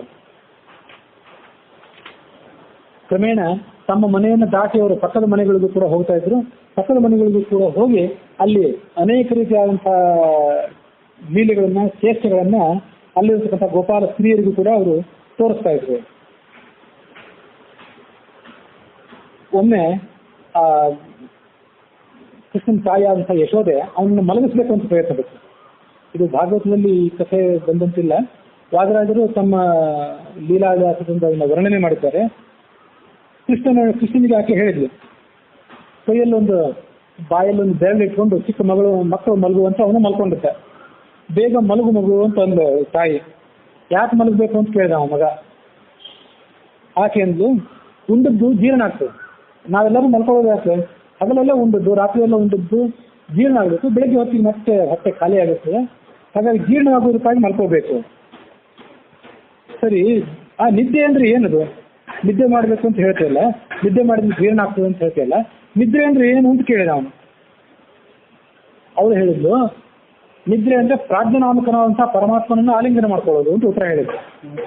ಒಂದು ತಾತ್ವಿಕ ವಿಷಯವನ್ನು ತಿಳ್ಕೋಬೇಕು. ಹಿಂದೊಮ್ಮೆ ನಾನು ಹೇಳಿದ್ದೆ, ನಮ್ಮ ಸಂಸ್ಕೃತಿಯ ವೈಶಿಷ್ಟ್ಯ ಏನಂದ್ರೆ, ನಮ್ಮ ಧರ್ಮದ ವೈಶಿಷ್ಟ್ಯ ಏನಂದ್ರೆ, ನಾವು ಸಾಂಸಾರಿಕವಾದಂಥ ಎಷ್ಟೋ ಕೃತ್ಯಗಳನ್ನು ಮಾಡ್ತೀವಿ. ಅದು ನಾವೆಲ್ಲ ಉಪ್ಪು ಹುಳಿ ಖಾರ ತಿಂದವರು. ಅನೇಕ ರೀತಿಯಾದ ಕೃತ್ಯಗಳನ್ನು ನಾವು ಮಾಡಲೇಬೇಕು. ಅದನ್ನು ಮಾಡದೆ ಬದುಕಲಿಕ್ಕೆ ಆಗೋದಿಲ್ಲ. ಆ ಕರ್ಮಗಳನ್ನು ನಾವು ಶುದ್ಧ ಸಾಂಸಾರಿಕ ಕರ್ಮಗಳು ಅಂತ ಮಾಡಿದರೆ, ಸರಿಯಾದ ಅನುಸಂಧಾನವಿಲ್ಲದೆ ಶುದ್ಧ ಸಾಂಸಾರಿಕ ಕರ್ಮಗಳು ಅಂತ ಮಾಡ್ಕೊಂಡು ಹೋಗಿದ್ರೆ ಆ ಕರ್ಮಗಳು ನಮ್ಮನ್ನು ಬಂಧನಕ್ಕೆ ಈಡು ಮಾಡ್ತವೆ. ಇವತ್ತು ಮಾಡಿದ ಕರ್ಮ ಇನ್ನು 10 ಜನ್ಮಗಳಿಗೆ ಸಾಕಾಗುವಷ್ಟು ಆಗ್ತದೆ ಅಂತ ಇನ್ನೊಂದು ಶ್ಲೋಕ ಹೇಳಿದ್ದೆ. ಹಾಗಾಗಿ ಇವತ್ತು ಮಾಡಿದ ಕರ್ಮ, ನಾಳೆ ಮಾಡಿದ ಕರ್ಮ ಇವೆಲ್ಲವೂ ನಮ್ಮನ್ನು ಮತ್ತೆ ಮತ್ತೆ ಬಂಧಿಸ್ತಾ ಹೋಗ್ತವೆ. ಈ ಬಂಧನದಿಂದ ನಾವು ಕಳ್ಕೊಳ್ಳೋದು ಯಾವಾಗ? ಅದಕ್ಕಾಗಿ ನಾವೇನ್ ಮಾಡ್ಬೇಕಂದ್ರೆ, ಯಜ್ಞಾರ್ಥ ಕರ್ಮಣೋನ್ಯತ್ರ ಲೋಕೋಯಂ ಕರ್ಮ ಬಂಧನ ಅನ್ನುವಂಥ ಗೀತೆಯ ಮಾತನ್ನು ಯಾವಾಗಲೂ ನೆನಪಿಟ್ಕೊಂಡಿರ್ಬೇಕು. ಈ ಜೀವನ ಏನಿದೆಯಲ್ಲ, ಇದೊಂದು ಯಜ್ಞ ಅಂತ ನಾವು ಭಾವಿಸ್ಬೇಕು. ಜೀವನ ಒಂದು ಯಜ್ಞ ಅಂತ ಭಾವಿಸಿದ್ರೆ ನಾವು ಬೆಳಿಗ್ಗೆ ಏಳುವುದು, ಸ್ನಾನ ಮಾಡುವುದು, ಅಡುಗೆ ಮಾಡೋದು, ಊಟ ಮಾಡೋದು ಅಷ್ಟೇ ಏಕೆ, ನಮ್ಮ ಮಕ್ಕಳನ್ನು ನೋಡ್ಕೊಳ್ಳೋದು, ಪತಿ ಪತ್ನಿಯರು ಪರಸ್ಪರ ದಾಂಪತ್ಯ ಕ್ರಿಯೆಯನ್ನು ಏನು ಮಾಡ್ತಾರೆ ಅದು ಕೂಡ ಒಂದು ಯಜ್ಞ ಅಂತ ತಿಳ್ಕೊಳ್ಬೇಕು. ಹೀಗೆ ನಾವು ತಿಳ್ಕೊಳ್ತಾ ಹೋದ್ರೆ, ಅದೆಲ್ಲವೂ ಕೂಡ ಭಗವಂತನ ಪೂಜೆ ಅಂತ ತಿಳ್ಕೊಳ್ತಾ ಹೋದ್ರೆ ನಾವು ಮಾಡುವಂಥ ಕರ್ಮಗಳು ನಮ್ಮನ್ನು ಕಟ್ಟೋದಿಲ್ಲ, ಕತ್ತು ಸಡಿಲಾಗ್ತದೆ. ಕ್ರಮೇಣ ಜ್ಞಾನಾಗ್ನಿ ಸರ್ವಕರ್ಮಾಣಿ ಭಸ್ಮಸಾತ್ ಕೃತೆ ಅರ್ಜುನ. ದಿವಸ ಎಷ್ಟೆಷ್ಟೋ ಕೋಟಿ ಕರ್ಮಗಳನ್ನು ನಾವು ಮಾಡ್ತೇವಲ್ಲ, ಆ ಕರ್ಮಗಳೆಲ್ಲ ನಮ್ಮ ಖಾತೆಯಲ್ಲೇ ಸುಭದ್ರವಾಗಿವೆ. ಅವು ನಮಗೆ ಮತ್ತೊಂದು ಜನ್ಮವನ್ನು ಕೊಡ್ತಾ ಹೋಗ್ತವೆ. ಆದರೆ ಇಂಥ ಒಂದು ಅನುಸಂಧಾನ ನಮ್ಮಲ್ಲಿ ಪಕ್ವ ಆಗ್ತಾ ಹೋದ್ರೆ ಆ ಅನುಸಂಧಾನ ಮುಂದೊಮ್ಮೆ ನಮಗೆ ಪರೋಕ್ಷ ಜ್ಞಾನದ ಹಂತವನ್ನು ದಾಟಿ ಅಪರೋಕ್ಷ ಜ್ಞಾನವಾದರೆ, ಪರೋಕ್ಷ ಜ್ಞಾನ ಅಂದ್ರೆ ಪುಸ್ತಕದಿಂದ ನಮಗೆ ದೊರೆಯುವ ಜ್ಞಾನ, ಇದನ್ನು ದಾಟಿ ನಾವು ಅಪರೋಕ್ಷ ಜ್ಞಾನದ ಹಂತವನ್ನು ತಲುಪಿದರೆ, ಅಂದ್ರೆ ಭಗವಂತನ ನಮ್ಮ ಒಳಗಣ್ಣಿನಿಂದ ನಾವು ನೋಡಬಲ್ಲೆವು ಅಂತ ಆದರೆ, ಆವಾಗ ಜ್ಞಾನ ನಮ್ಮ ಎಲ್ಲ ಕರ್ಮಗಳನ್ನು ಸುಟ್ಟು ಹಾಕಿದ್ರೆ ನಿಮಗೆ ಎಲ್ಲ ಕರ್ಮಗಳಿಗೂ ಮಾಫಿ. ಯಾವಾಗ ಸಾಲ ಮನ್ನಾ ಆದಂಗೆ ನೀವು ಆ ಕರ್ಮಗಳನ್ನು ಮತ್ತೊಮ್ಮೆ ಅನುಭವಿಸೋದಕ್ಕೆ ಹುಟ್ಟಿ ಬರಬೇಕಾಗಿಲ್ಲ. ಕೆಲವು ಅದರಲ್ಲಿ ಪ್ರಾರಂಭ ಕರ್ಮ ಅಂತ ಅಂದ್ರೆ ಅವಷ್ಟು ಕೆಲವನ್ನು ಅನುಭವಿಸಬೇಕು. ಸಂಚಿತವಾದಂಥ ಇನ್ನೂ ಓಪನ್ ಆಗದೇ ಇರುವಂತಹ ಕರ್ಮದ ಮೂಟೆಗಳೇನಿವೆ ಅವತ್ತು ನೀವು ಅನುಭವಿಸಬೇಕಾಗಿಲ್ಲ, ಅವು ಕೆಲವಕ್ಕೂ ಮನ್ನಾ. ಈಗಾಗಲೇ ಓಪನ್ ಆಗಿರುವಂತಹ ಕೆಲವು ಕರ್ಮಗಳನ್ನು ಮಾತ್ರ ಬೇಗ ಅನುಭವಿಸಿ ನೀವು ಮುಂದೆ ತರಬೇತಿಯನ್ನು ಪಡ್ಕೊಳ್ಬಹುದು ಅಂತ ಶಾಸ್ತ್ರ ಹೇಳ್ತದೆ. ಹಾಗಾಗಿ ಮನುಷ್ಯನಿಗೆ ಏನು ಎಚ್ಚರ ಇರಬೇಕು ಅಂದ್ರೆ, ಮಾಡುವಂತಹ ಪ್ರತಿಯೊಂದು ಕೆಲಸಗಳು ಕೂಡ ಭಗವಂತನ ಪೂಜೆ ಅಂತ ಇರಬೇಕು. ಮಲಗುವಾಗ, ಮಕ್ಕಳಾಡಿಸುವಾಗ, ಮಡದಿಯೊಡನಿರುವಾಗ ಅಂತ ದಾಸರು ಹೇಳಿದ್ದು ಅದನ್ನೇ. ಹಾಗೆ ನಿದ್ರೆಯೂ ಕೂಡ ಇದೊಂದು ಪೂಜೆ. ಹೇಗೆ ಭಗವಂತನ ಪೂಜೆ ಅಂತಂದ್ರೆ, ಪ್ರಾಜ್ಞನಾಮಕನಾದಂಥ ಪರಮಾತ್ಮನ ಆಲಿಂಗನ. ಪ್ರಾಜ್ಞೆ ಎಂಬ ಹೆಸರಿನ ಭಗವಂತ ಒಳಗಿದ್ದಾನೆ, ಅವನನ್ನು ನಾವು ಆಲಿಂಗನ ಮಾಡ್ಕೊಳ್ಳೋದೇನಿದೆಯಲ್ಲ ಅದಕ್ಕೆ ನಿದ್ದೆ ಅಂತ ಶಾಸ್ತ್ರ ಹೇಳ್ತದೆ. ಹೀಗೆ ಪ್ರತಿಯೊಂದು ಕ್ರಿಯೆಗಳು ಹೆಚ್ಚೇನು ದಾಂಪತ್ಯ ಕ್ರಿಯೆಯೂ ಕೂಡ, ಪತಿಪತ್ನಿಯರು ನಡೆಸುವಂಥ ದಾಂಪತ್ಯ ಕ್ರಿಯೆಯೂ ಕೂಡ ಒಂದು ಯಜ್ಞ ಅಂತ ಆದ್ಮೇಲೆ, ಸಾಧಾರಣವಾಗಿ ನಮ್ಮಂಥ ಜನಸಾಮಾನ್ಯರಿಗೂ ಸಂಬಂಧಪಟ್ಟಂತೆ ವಿಚಾರ ಮಾಡಿದರೆ ದಾಂಪತ್ಯ ಕ್ರಿಯೆಯು ಶುದ್ಧ ಕಾಮ ಮತ್ತು ಪ್ರೇಮದಿಂದ ಪ್ರೇರಿತವಾಗುತ್ತೆ. ಆದ್ರೆ ಅದನ್ನು ಕೂಡ ನಾವು ವಾಮದೇವ ಯಜ್ಞ ಅಂತ ತಿಳ್ಕೊಂಡು ಮಾಡಿದ್ರೆ ಅದು ನಮ್ಮನ್ನು ಬಂಧನಕ್ಕೀಡು ಮಾಡೋದಿಲ್ಲ. ಅಂಥ ಶುದ್ಧ ಸಾಂಸಾರಿಕ ಕ್ರಿಯಾವಂತ ಗ್ರಾಮ್ಯ ಧರ್ಮ ಅಂತ ಎಲ್ಲರಿಂದಲೂ ತುಚ್ಛ ಅಂತ ನಿಂದಿತವಂತ ದಾಂಪತ್ಯ ಕ್ರಿಯೆ ಯಜ್ಞ ಅಂತ ಆಗುವಾಗ ಇನ್ನು ನಿದ್ರೆ, ದೇವಪೂಜೆ, ಅಡಿಗೆ, ನೀರು ತರೋದು, ಪುಷ್ಪ ಏರಿಸೋದು, ಮಕ್ಕಳನ್ನ ಲಾಲನೆ ಮಾಡುವುದು, ಸ್ನಾನ ಮಾಡುವುದು ಅಂದ್ರೆ ಶರೀರ ಭಗವಂತನ ರಥ, ಇದು ಭಗವಂತನ ದೇವಾಲಯ, ಇದನ್ನ ನಾವು ಸ್ವಚ್ಛ ಮಾಡ್ಕೊತಿದ್ದೇವೆ ಅಂತ ತಿಳ್ಕೋಬೇಕು. ನಮ್ಮನ್ನು ನಾವು ಅಲಂಕರಣ ಮಾಡ್ಕೊತಿದ್ದೇವೆ ಅಂತ ತಿಳ್ಕೋಬಾರ್ದು. ನಮ್ಮನ್ನು ನಾವು ಅಲಂಕರಣ ಮಾಡ್ತಿದ್ದೇವೆ ಅಂತ ತಿಳ್ಕೊಂಡ್ರೆ ಅದು ಬಂಧನಕ್ಕೆ ಈಡು ಮಾಡ್ತೀವಿ. ಭಗವಂತನ ರಥವನ್ನ, ದೇವಾಲಯವನ್ನು ಅಲಂಕಾರ ಮಾಡ್ತಿದ್ದೇವೆ ಅಂತ ತಿಳ್ಕೊಂಡ್ರೆ ಅದೇ ಕ್ರಿಯೆ ನಮ್ಮನ್ನು ಮೇಲೆಸ್ತದೆ. ಹೀಗೆ ಪ್ರಾಜ್ಞಾನಾಮಕ ಪರಮಾತ್ಮನ ಆಲಿಂಗನವೇ ನಿದ್ದೆ ಅಂತ ಹೇಳ್ತಾರೆ. ಹಾಗಾಗಿ ಆ ತಾಯಿ ಹೇಳಿದ್ಲು, ಪ್ರಾಜ್ಞಾನಾಮಕ ಪರಮಾತ್ಮನ ಆಲಿಂಗನವೇ ನಿದ್ದೆ, ಅದನ್ನು ಮಾಡು ಅಂತ. ಹಾಗೋ ಅಂತ ಅವನೇನ್ ಮಾಡ್ಬಿಟ್ಟ ಅಂದ್ರೆ ಎರಡು ಕಣ್ಣು ಮುಚ್ಕೊಂಡ, ತನ್ನನ್ನೇ ತಾನು ಬಿಗಿದಪ್ಪಿಕೊಂಡ. ಯಾಕೆಂದ್ರೆ ತಾನೇ ಪ್ರಾಜ್ಞಾನಾಮಕ ಪರಮಾತ್ಮ, ನನ್ನ ಬಿಟ್ಟು ಪ್ರಾಜ್ಞಾನಾಮಕ ಪರಮಾತ್ಮ ಯಾರಿದ್ದಾರೆ, ಅವನನ್ನೇ ನಾನು ಆಲಿಂಗನ ಮಾಡ್ಕೋತೀನಿ ಅಂತ ಹೇಳಿದ. ಹಾಗೆ ಹೇಳಿದಂತ ಕೃಷ್ಣ ನಮ್ಮನ್ನ ಕಾಪಾಡಲಿ ಅಂತ ವಾದಿರಾಜರು ಉಪನಿಷತ್ತಿನಲ್ಲಿ ವರ್ಣನೆ ಮಾಡ್ತಾರೆ. ಒಮ್ಮೆ ಆಕೆ ಏನಂತಂದ್ರೆ ಆ ಮಗುವನ್ನ ಲಾಲನೆ ಮಾಡ್ತಾ ಇದ್ಲು, ಜೋಜೋ ಹಾಡ್ತಾ ಇದ್ಲು. ಯಾವಾಗಲೂ ಶೇಷಶಾಹಿಯಾದಂತಹ ಶೇಷದ ಮೇಲೆ ಮಲಗಿರುವಂತಹ ವಿಷ್ಣುವು ನೀನು ನಿದ್ದೆಯನ್ನು ಕೊಡಲಿ ಅಂತ ಅವ್ರು ಪ್ರಾರ್ಥನೆ ಮಾಡಿದ್ವಿ. ಯಾವಾಗಲೂ ಆ ಶೇಷಶಾಹಿಯಾದ ವಿಷ್ಣುವನ್ನೇ ಪ್ರಾರ್ಥನೆ ಮಾಡ್ತೀಯಲ್ಲಮ್ಮ, ಏಕೆ ಅಂದ ಅವ ಮಗ. ಅವನು ಶೇಷದ ಮೇಲೆ ಹೊರಗೆ ನಿದ್ದೆ ಮಾಡ್ತಾನಲ್ಲ, ಅಂಥ ಸವಿ ನಿದ್ದೆ ನಿನಗೂ ಕೂಡ ಬರಲಿ ಮಗು, ಅದಕ್ಕಾಗಿ ಅವನು ಪ್ರಾರ್ಥನೆ ಮಾಡ್ತಿದ್ದೇನೆ ಅಂತ ಕೇಳಿದ್ದೆ. ಆಕೆ ತಾಯಿ ಹೇಳಿದ್ವಿ, ಅವನು ಯಾವಾಗಲೂ ಶೇಷದ ಮೇಲೆ ಆರಾಮವಾಗಿ ಮಲಗಿರ್ತಾನೆ ಅಂತ ಆದ್ರೆ ನೀನು ಪ್ರಾರ್ಥನೆ ಮಾಡಿದ್ದು, ನೀನು ಇಲ್ಲಿ ಕೂತು ಹಾಡಿದ್ದು ಅವ್ನು ಹ್ಯಾಕೆ ಕೇಳಿಸ್ತದೆ ಅಮ್ಮ ಅಂದ ಮಗ. ಅಂದ್ರೆ ಅವನೇನ್ ತಿಳಿಸಿದ ಅಂದ್ರೆ, ಶೇಷನಾಮಕರ ಅಂತ ಶೇಷ ಶಯನದ ಮೇಲೆ ಅವನೇನು ಮಲಗಿರ್ತಾನಲ್ಲ, ಅವನು ಮಲಗಿರ್ತಾನೆ ಅಂತ ಅನ್ಬೇಡ, ಅವನಿಗೆ ಮಲಗುವಿಕೆ ಅನ್ನೋದೇ ಇಲ್ಲ. ಮಲಗಿದ್ರು ಎಚ್ಚರದಲ್ಲಿರ್ತಾನೆ, ಎಚ್ಚರದಲ್ಲಿದ್ರು ಮಲಗಿರ್ತಾನೆ. ನಮ್ಮಂತೆ ಅವನಿಗೆ ನಾವು ಮಲ್ಕೊಳ್ಳೋದೇನು, ನಮ್ಮ 5 ಕರ್ಮೇಂದ್ರಿಯಗಳು, 5 ಜ್ಞಾನೇಂದ್ರಿಯಗಳು, ಒಟ್ಟು 10 ಇಂದ್ರಿಯಗಳು ಮತ್ತು ಮನಸ್ಸು ಎಲ್ಲ ಕೂಡಿ 11 ಇಂದ್ರಿಯಗಳು. 11 ಇಂದ್ರಿಯಗಳು ಆವಾಗ ಸ್ತಬ್ಧ ಆಗಿರ್ತವೆ. ಆತ್ಮ ಒಂದೇ, ಆವಾಗ ಆತ್ಮನಿಗೆ ನಿದ್ದೆ ಇಲ್ಲ, ಅದನ್ನ ನಾವು ತಿಳ್ಕೋಬೇಕು. ನಿದ್ದೆ ಇರೋದು ಯಾವುದಕ್ಕಂದ್ರೆ ಶರೀರದಲ್ಲಿ 5 ಕರ್ಮೇಂದ್ರಿಯ, 5 ಜ್ಞಾನೇಂದ್ರಿಯ ಮತ್ತು ಮನಸ್ಸು, ಇವುಗಳಿಗೆ ಮಾತ್ರ ಸ್ತಬ್ಧತೆ. ಆತ್ಮನಿಗೆ ಯಾವತ್ತೂ ನಿದ್ರೆ ಇಲ್ಲ. ಹಾಗೆ ಒಂದು ಆತ್ಮನಿಗೂ ನಿದ್ದೆ ಬರೋದಾದ್ರೆ ನಾನು ಇಷ್ಟೊತ್ತಿನ ಸುಖವಾಗಿ ಮಲಗಿದ್ದೆ ಅಂತ ನಿದ್ದೆ ಬಂದ ಮೇಲೆ ಅನಿಸ್ತದಲ್ಲ ನಮಗೆ, ಅದು ಹೇಗೆ ಅನಿಸ್ತದೆ? ಆತ್ಮನಿಗೆ ಯಾವತ್ತೂ ಎಚ್ಚರ ತಪ್ಪುವುದು ಅನ್ನೋದೇ ಇಲ್ಲ, ನಿದ್ರೆಯಲ್ಲಿಲ್ಲ, ಮೂರ್ಛೆಯಲ್ಲಿಲ್ಲ, ಕೋಮಾದಲ್ಲಿ ಕೂಡ ಇಲ್ಲ. ಆತ್ಮನಿಗೆ ಎಚ್ಚರ ತಪ್ಪುವುದು ಅನ್ನೋದು ಎಲ್ಲೂ ಕೂಡ ಇಲ್ಲ. ಆತ್ಮ ಸದಾ ಜಾಗೃತ. ಆದ್ರೆ ದುಷ್ಟ ವಿಚಾರಗಳು, ಕೆಟ್ಟ ವಿಚಾರಗಳು ಎರಡು ಸಮಾನವಾಗಿ ಬರ್ತಿರ್ತಾವೆ ಇಷ್ಟೇ. ಹಾಗಾಗಿ ಆ ಪರಮಾತ್ಮನಿಗೆ ನಿದ್ರೆ ಅಂತ ಅನ್ನೋದೇ ಇಲ್ಲ ಅಂತ ಆತ ಮಗ ತಾಯಿಗೆ ತಿಳಿಸಿದ. ಅದಕ್ಕೇನಂದ್ರೆ ಹೀಗೆ ನಿದ್ರೆ ಮತ್ತು ಸ್ವಪ್ನಾವಸ್ಥೆಗೆ ವ್ಯತ್ಯಾಸ ಏನು? ನಿದ್ರೆ ಅಂತಂದ್ರೆ ಯಾವುದೇ ಕನಸನ್ನು ಕಾಣದೆ ಪೂರ್ಣವಾಗಿ ನಿದ್ರೆ ಮಾಡೋದು. ಒಂದು ಅರ್ಧ ನಿದ್ರೆ ಬಂದು ನಾವು ವಿವಿಧ ಅಂತ ಕನಸುಗಳನ್ನು ಕಂಡ್ರೆ ಅದಕ್ಕೆ ಸ್ವಪ್ನಾವಸ್ಥೆ ಅಂತ ಕರಿತೀವಿ. ನಿದ್ರೆ ಸುಷುಪ್ತಿ ಅಂದ್ರೆ ನಿದ್ರೆ, ಸ್ವಪ್ನಾವಸ್ಥೆ ಅಂದ್ರೆ ಕನಸು ಕಾಣುವ ಅವಸ್ಥೆ, ಜಾಗೃತ ಅವಸ್ಥೆ ಅಂದ್ರೆ ಎಚ್ಚರಿಕೆಯಿಂದ ಇರುವ ಅವಸ್ಥೆ. ಹೀಗೆ ಆ ಕೃಷ್ಣ ಯಾವತ್ತೂ ಕೂಡ ತಾಯಿ ಜೊತೆ ತುಂಟತನದ ಮಾತುಗಳನ್ನು ಆಡ್ತಾ ಇದ್ದ. ಅವನು ಅನೇಕ ಬಾರಿ ಸ್ವಲ್ಪ ದೊಡ್ಡವನಾದ್ಮೇಲೆ ತನ್ನ ಮನೆಯಲ್ಲಿ, ತನ್ನ ಪಕ್ಕದ ಮನೆಯಲ್ಲಿ ಎಲ್ಲ ಕಡೆ ಕೂಡ ಆತ ಬೆಣ್ಣೆಯನ್ನು ಕದಿತಾ ಇದ್ದ ಅಂತೆಲ್ಲ ಕಥೆ ಇದೆ. ಯಾಕೆ ಬೆಣ್ಣೆಯನ್ನು ಕದಿತಾ ಇದ್ದ, ಯಾಕೆ ಹಾಲನ್ನು ಕದಿತಾ ಇದ್ದ, ಯಾಕೆ ಮೊಸರು ಕದಿತಾ ಇದ್ದ ಅಂದ್ರೆ ಆ ಹಾಲನ್ನು ಕದಿಯೋದ್ರಿಂದ ಅವನಿಗೆ ಉಪಯೋಗ ಏನು, ಅದನ್ನು ವಾದಿರಾಜರು ವರ್ಣನೆ ಮಾಡ್ತಾರೆ. ನಾಳೆ ಆ ವೈಕುಂಠದಲ್ಲಿ ಕ್ಷೀರಸಾಗರ ಇದೆಯಲ್ಲ, ಅಲ್ಲಿ ಯೋಗಿಗಳು ಅವ್ನು ಕೇಳ್ತಾರಂತ ಭಗವಂತನನ್ನ. ಅಲ್ಲ, ನಾವು ಸಾವಿರಾರು ವರ್ಷಗಳಗಟ್ಲೆ, ಲಕ್ಷ ವರ್ಷಗಳಗಟ್ಲೆ ಜಲದ ಮಧ್ಯದಲ್ಲಿದ್ದು, ಪಂಚಾಗ್ನಿ ಮಧ್ಯದಲ್ಲಿದ್ದು ದೊಡ್ಡ ದೊಡ್ಡ ತಪಸ್ಸು ಮಾಡಿದ್ವಿ, ನಮಗೆ ಸಿಗಲಾರದಂತಹ ಮುಕ್ತಿ ಆ ಗೋಪಿಕಾಸ್ತ್ರೀಯರಿಗೆ ಸಿಕ್ತಲ್ಲ ಯಾಕೆ ಅಂತ ಅವ್ನು ಕೇಳ್ತಾರಂತ ಕೃಷ್ಣನ. ಅವರು ಭಗವಂತನ ತರಾಟ ತಗೋತಾರಂತ. ಆವಾಗ ಅವನಂತಾನಂತೆ, ಈ ಕ್ಷೀರಸಾಗರ ಇರುವಂತಹ ವೈಕುಂಠಕ್ಕೆ ಅವರನ್ನ ನಾನು ಯಾಕೆ ಕರೆತಂದೆ ಅಂದ್ರೆ, ಹಿಂದೆ ನಾನು ಅವ್ರ ಹತ್ರ ಹಾಲನ್ನ ಸಾಲವಾಗಿ ತಗೊಂಡಿದ್ದೆ, ಅವರ ಮನೆಗಳಲ್ಲಿ ಹಾಲನ್ನು ಕದ್ದಿದ್ದೆ, ಮೊಸರನ್ನು ಕದ್ದಿದ್ದೆ, ಬೆಣ್ಣೆ ಕದ್ದಿದ್ದೆ. ಹಾಗಾಗಿ ಅವ್ರ ಕಡೆಯಿಂದ ನಾನು ತಗೊಂಡಿದ್ನಲ್ಲ ಅದನ್ನೆಲ್ಲವನ್ನು ತೀರಿಸೋದಕ್ಕಾಗಿ ನಾನು ಅವರನ್ನ ಈ ವೈಕುಂಠಕ್ಕೆ ಅಂದ್ರೆ ಕ್ಷೀರಸಾಗರದ ಸಮೃದ್ಧಿ ಇರುವಂತಹ ವೈಕುಂಠಕ್ಕೆ ನಾನು ಅವ್ರನ್ನ ಕರೆ ತಂದಿದ್ದೇನೆ, ನಿಮ್ಮೆಲ್ಲರನ್ನು ಬಿಟ್ಟು ಅಂತ ಅವ್ರಿಗೆ ಅವನು ಉತ್ತರ ಕೊಡಬೇಕಾಗಿತ್ತು. ಇವೆಲ್ಲ ವರ್ಣನೆ ಅಷ್ಟೇ. ಈಗ ಈ ಎಲ್ಲ ಗೋಪಿಕಾಸ್ತ್ರೀಯರು ನಾನು ಹಿಂದೆ ಹೇಳಿದಂತೆ ಅವರು ಜನಸಾಮಾನ್ಯರಲ್ಲ, ಅಪ್ಸರೆಯರು, ದೊಡ್ಡ ದೊಡ್ಡ ಋಷಿಗಳೇ ಸ್ತ್ರೀಯಾಗಿ ಹುಟ್ಟಿ ಬಂದವರು. ಬಹಳ ಸೋಜಿಗದ ಸಂಗತಿ ಅದು. ಭಕ್ತರು ಎಷ್ಟಿಷ್ಟು ವಿಚಿತ್ರ ಸ್ವಭಾವದವರು ಇರ್ತಾರಲ್ಲ. ನಾವೆಲ್ಲ ಇವತ್ತು ಪುರುಷಾಹಂಕಾರದಲ್ಲಿದ್ದೇವೆ, ನಾವು ಪುರುಷರು ಅಂತ ಬೀಗ್ತಾ ಇದ್ದೇವೆ. ಸ್ತ್ರೀಯರು ನಾವು ಸ್ತ್ರೀಯರು ಅನ್ನುವ ಅಭಿಮಾನದಲ್ಲಿದ್ದಾರೆ. ನಮಗೆಲ್ಲರಿಗೂ ಅಭಿಮಾನ, ನಮಗೆ ಸ್ತ್ರೀತ್ವ ಬೇಡ, ಅವರಿಗೆ ಪುರುಷತ್ವ ಬೇಡ. ಆದರೆ ಭಕ್ತರಾದವರಿಗೆ ಆ ಸ್ತ್ರೀತ್ವವೂ ಬೇಡ, ಪುರುಷತ್ವವೂ ಬೇಡ. ಅವ್ರಿಗೆ ಬೇಕಾಗಿದ್ದು ಭಗವಂತನ ಸಹವಾಸ ಒಂದೇ. ಹಾಗಾಗಿ ನಮಗೆ ಭಗವಂತನ ಸಹವಾಸ ಅತಿ ಸಮೀಪವಾಗಿ ಸಿಗೋದು ಯಾವಾಗ ಅಂದರೆ ನಾವು ಭಗವಂತನ ಪ್ರೇಯಸಿಯರಾದಾಗ ಅಂತ ಅವ್ರು ಆಲೋಚನೆ ಮಾಡಿದರು.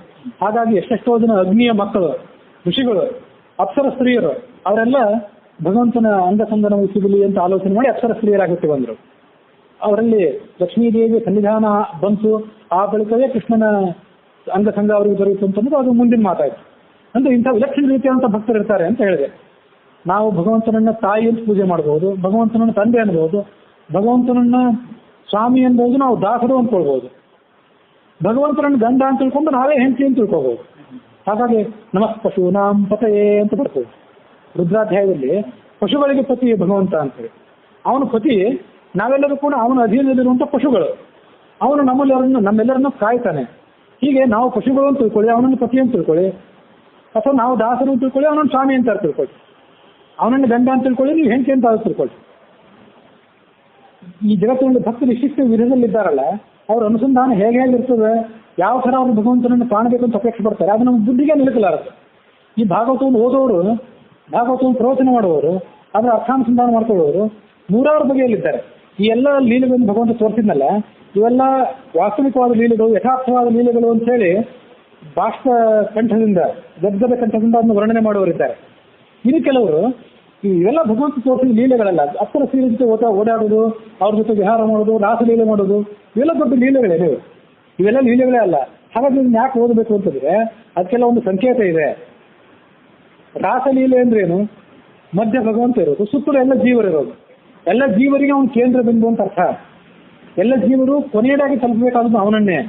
ಹೀಗೆ ಆ ಗೋಪಸ್ತ್ರೀಯ ಜೊತೆ ಅವನು ವಿಹಾರ ಮಾಡಿದ್ದಕ್ಕೆ ಅರ್ಥ, ರಾಸಲೀಲೆಗೆ ಅರ್ಥ ಅಂತ ಇದೇ ಭಾಗವತವನ್ನೇ ಅವರು ಓದ್ತಾರೆ, ಅವ್ರು ಕಂಡ್ಕೊಳ್ಳೋ ಅರ್ಥ ಬೇರೆ. ಒಬ್ಬೊಬ್ರು ಯಾವ ಅರ್ಥ ಸರಿ ಯಾವ ಅರ್ಥ ತಪ್ಪು ಅಂತ ನಾನು ಹೇಳ್ತಿಲ್ಲ, ಅವರವ್ರ ಅನುಸಂಧಾನ ಅಷ್ಟೇ.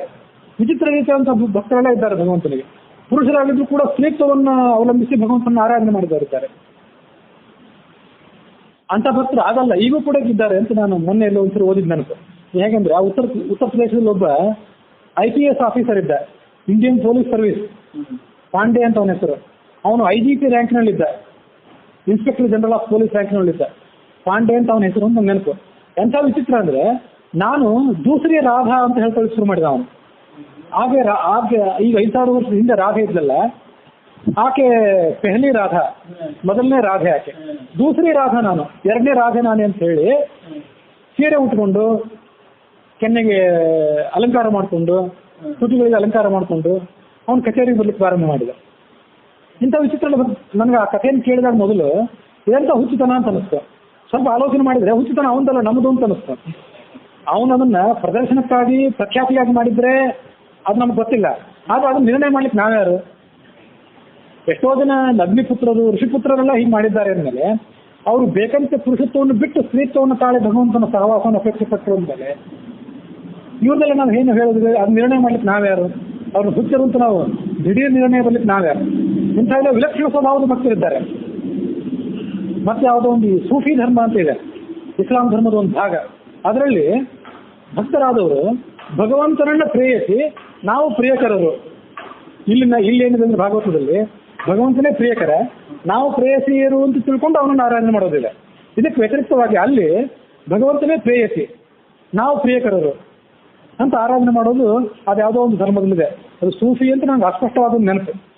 ಆ ಭಗವಂತನಲ್ಲಿ ಅವಳು ಅಷ್ಟು ಸುಂದರಿಯಾಗಿದ್ದಾಳೆ, ಅಷ್ಟು ಮಹೋನ್ನತರಾಗಿದ್ದಾಳೆ ಅಂತ ಭಗವಂತನನ್ನು ಶ್ರೀಲಿಂಗದಲ್ಲಿ ವರ್ಣನೆ ಮಾಡಿದ್ದೇವೆ.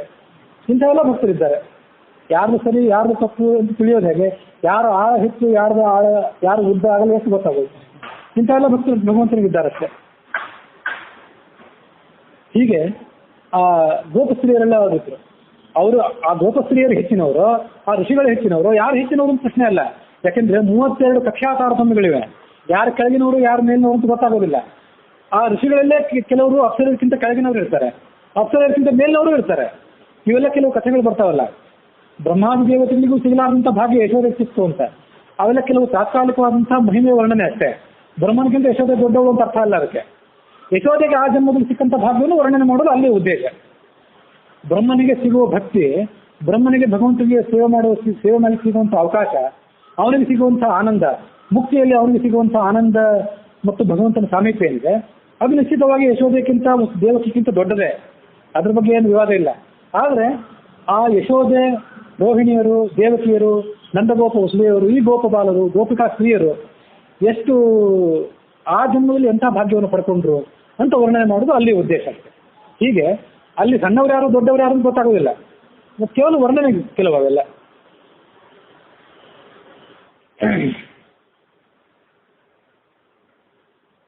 ಈ ಬಂಧುಗಳು ನನಗೆ ಯಾರೋ ನಾಮಕರಣ ಮಾಡೋದನ್ನ ವಿಳಂಬ ಮಾಡ್ತಿದ್ದಾರಲ್ಲ ಅದು ಕೆಲವು ಶ್ರೀಕೃಷ್ಣನಿಗೆ ಅಸಮಾಧಾನ ಆಯ್ತಂತೆ.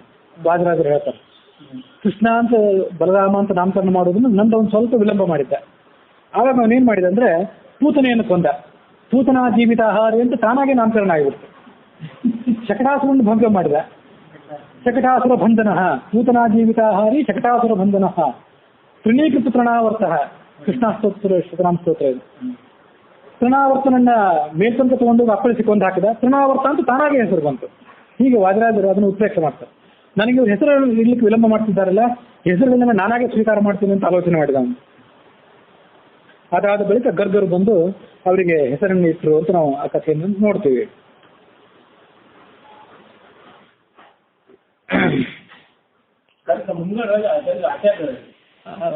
ಆಚಾರ್ಯ ಮುನಿ ಅದೇನಂದ್ರೆ ಮುನಿ ಆಚಾರ್ಯ ಅಂತ ನಾವು ಇಲ್ಲಿ ಹೆಸರು ಕರಿತೀವಲ್ಲ, ಮುನಿಗಳು ಅಂದ್ರೆ ಜಟಾಜೂಟ ಬಿಟ್ಟವರು, ಅರಣ್ಯದಲ್ಲಿ ತಪಸ್ ಮಾಡುವವರು ಅಂತ ಹಿಂಗೆ ನಮ್ದೊಂದು ಕಲ್ಪನೆ. ಆಚಾರ್ಯರು ಮುನಿಗಳೇ, ಮುನಿಗಳು ಆಚಾರ್ಯರೇ. ಮುನಿ ಅಂದ್ರೆ ಏನು? ಮೌನವಾಗಿರುವವನು ಮುನಿ. ಆಚಾರ್ಯ ಅಂದ್ರೆ ಆಚಾರವನ್ನು ಹೇಳ್ತಕ್ಕಂಥ ಸ್ಥಿತಿಗಳನ್ನು ತಾನು ಓದಿ ಆಚಾರ್ಯನ್ ಗ್ರಾಹ್ಯಸ್ಥಿತಿ ಸ್ವಯಂ ಆಚರತೆ, ತಾನು ಆಚರಣೆ ಮಾಡ್ತಿರ್ಬೇಕು, ಮಂದಿಗೆ ಹೇಳಬೇಕು, ಅವನು ಆಚಾರ್ಯ. ಮುನಿಯೂ ಆಚಾರ್ಯನೇ, ಆಚಾರ್ಯನು ಮುನಿಯೇ ಆ ದೃಷ್ಟಿಯಲ್ಲಿ.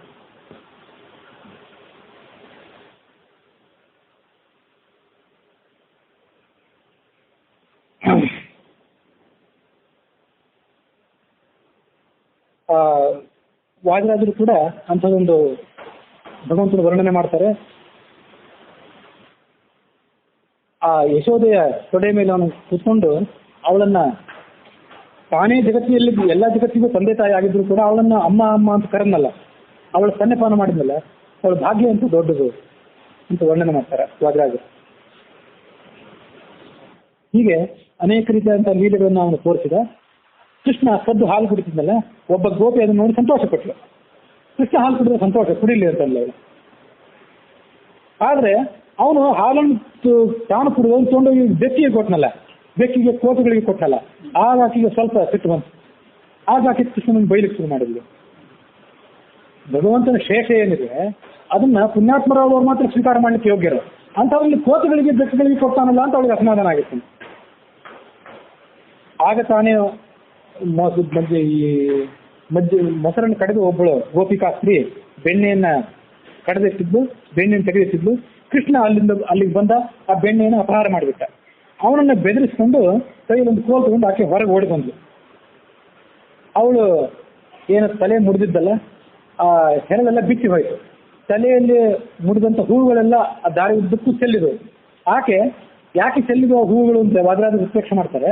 ಭಗವಂತನ ಪಾದದ ಚಿಹ್ನೆಗಳು ಎಲ್ಲ ಕಡೆ ಮೂಡಿದ್ವಲ್ಲ, ಆ ಪಾದದ ಚಿಹ್ನೆಗಳನ್ನು ಆಕೆ ಪೂಜೆ ಮಾಡ್ತಾ ಮಾಡ್ತಾ ಓಡಿ ಬಂದ್ಲು ಅಂತ ವಾದರಾಜರು ಆ ಘಟನೆಯನ್ನು ವರ್ಣನೆ ಮಾಡ್ತಾರೆ.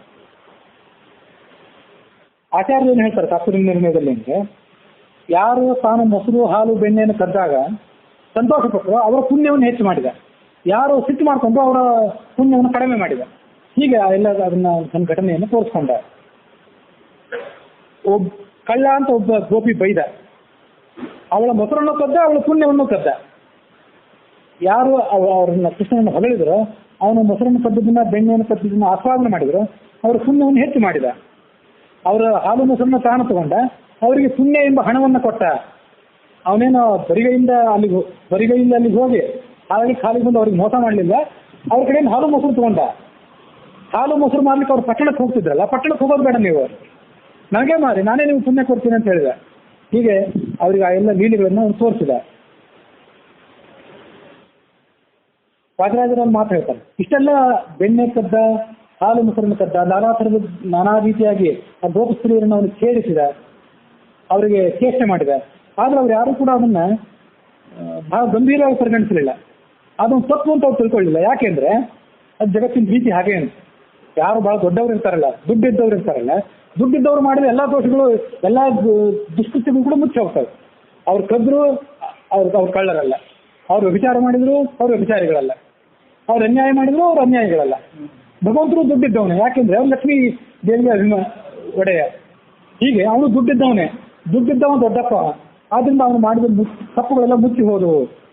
ಹಾಗಾಗಿ ಲಕ್ಷ್ಮೀಪತಿ ಆದಂತ ಕೃಷ್ಣನಿಗೆ ಶೌರ್ಯ ಅನ್ನೋದೊಂದು ದೋಷಗಳಲ್ಲ ಅಂದ್ರು ವಾದರಾಜರು.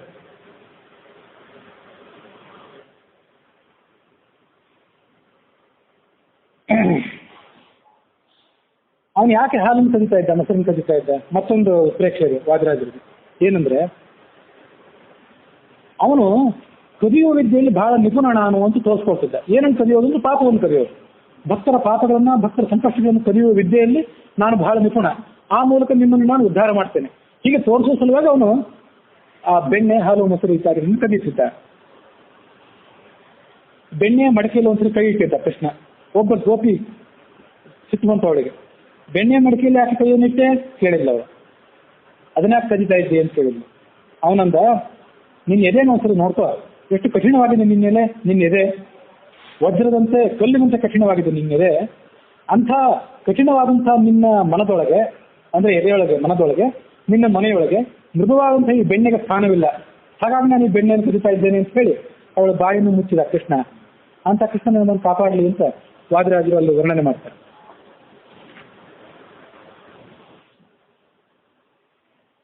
ನೀನು ಬಹಳ ಮೋಸಗಾರ, ನೀನು ಕಟ್ಟಿ ಹಾಕ್ತೀನಿ ಅಂದ್ರು ಮತ್ತೊಬ್ಬ ಗೋಪಿ. ನನ್ನನ್ನು ಕಟ್ಟಿ ಹಾಕ್ತಿಲ್ಲ ನೀನು, ಅದರಿಂದ ಏನು ಲಾಭ ಅಂತ ಕೇಳಿದ ಕೃಷ್ಣ.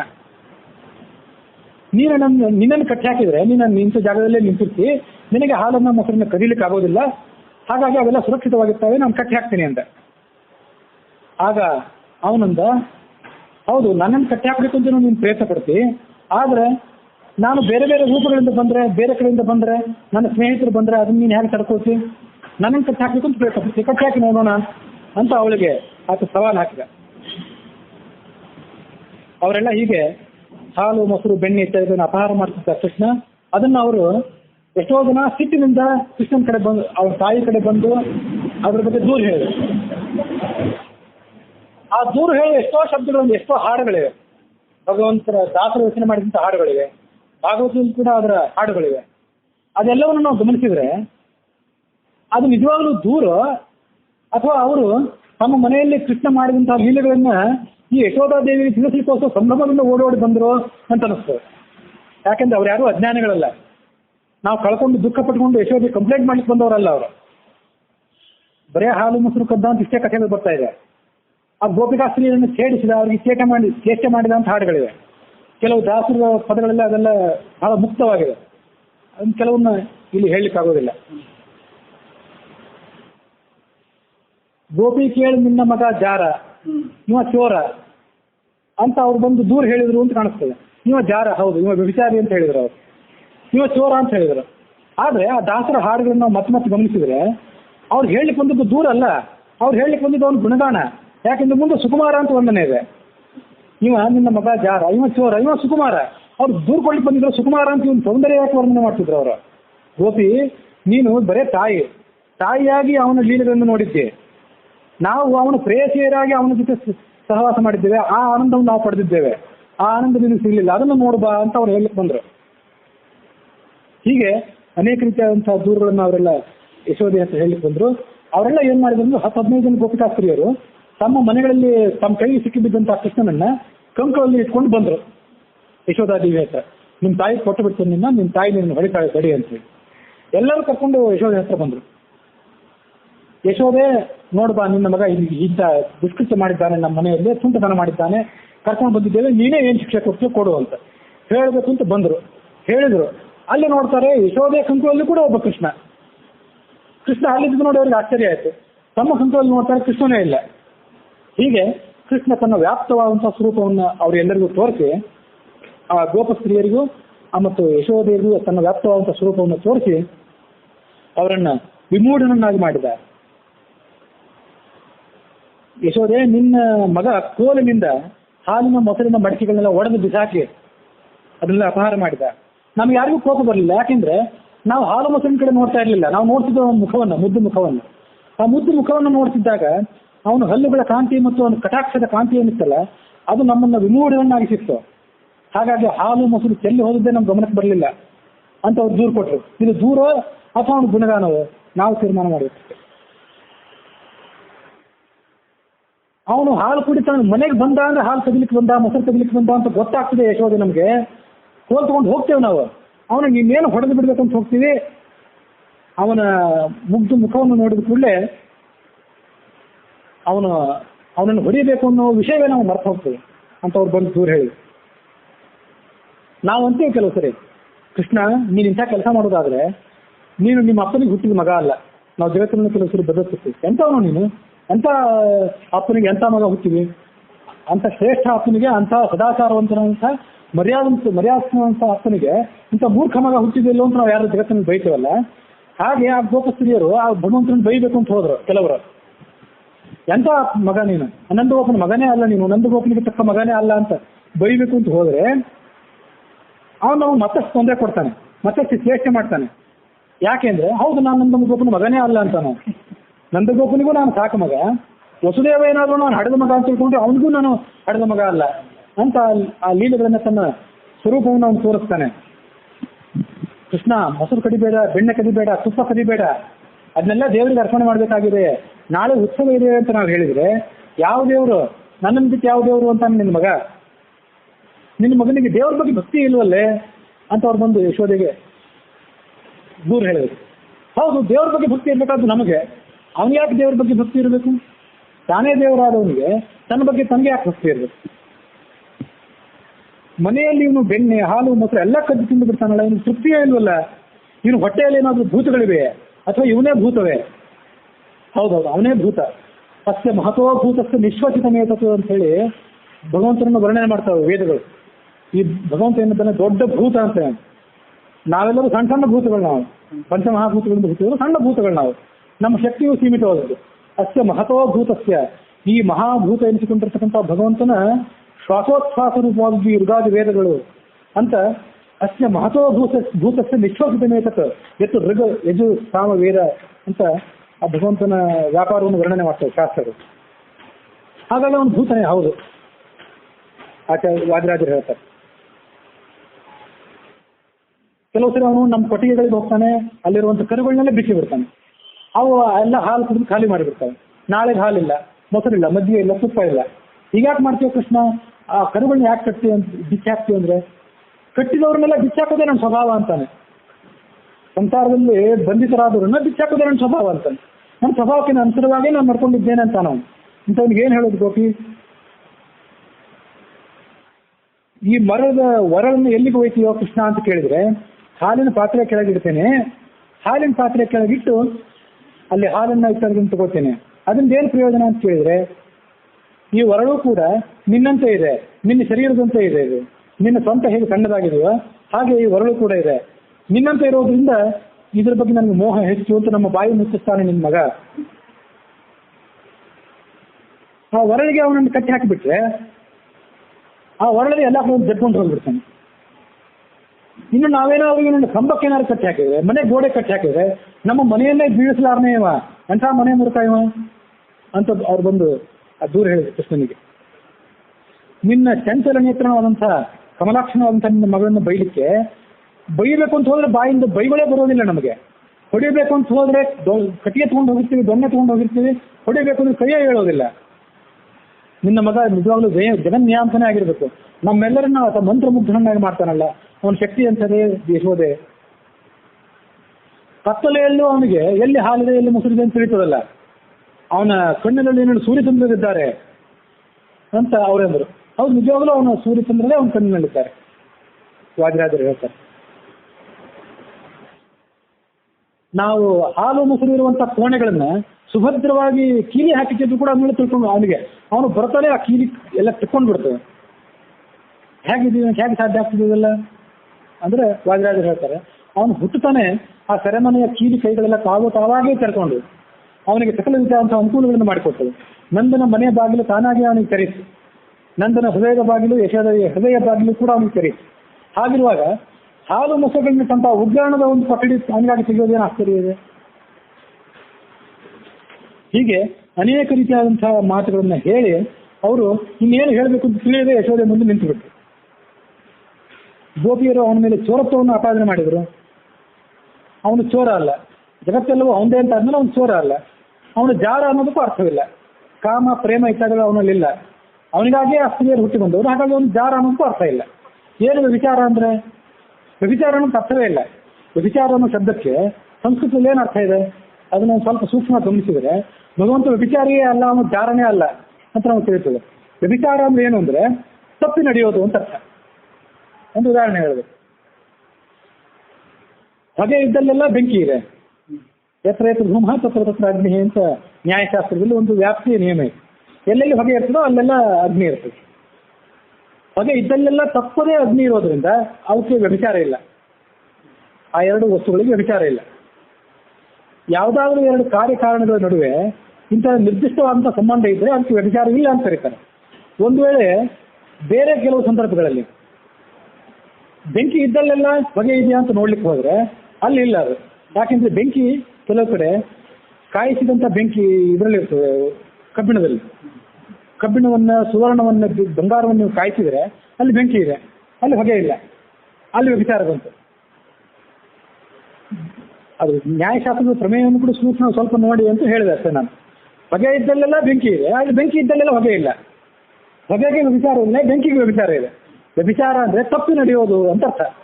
ವ್ಯಭಿಚಾರ, ಅನಾಚಾರ ಇವೆಲ್ಲ ಶಬ್ದಗಳಿಗೆ ತಪ್ಪಿ ನಡೆಯುವುದು, ವ್ಯತ್ಯಾಸವಾಗಿ ನಡ್ಕೊಳ್ಳೋದು ಅಂತ ಅರ್ಥ. ಭಗವಂತ ಹೌದು ವ್ಯತ್ಯಾಸವಾಗಿ ನಡ್ಕೊಳ್ಳೋವನೇ.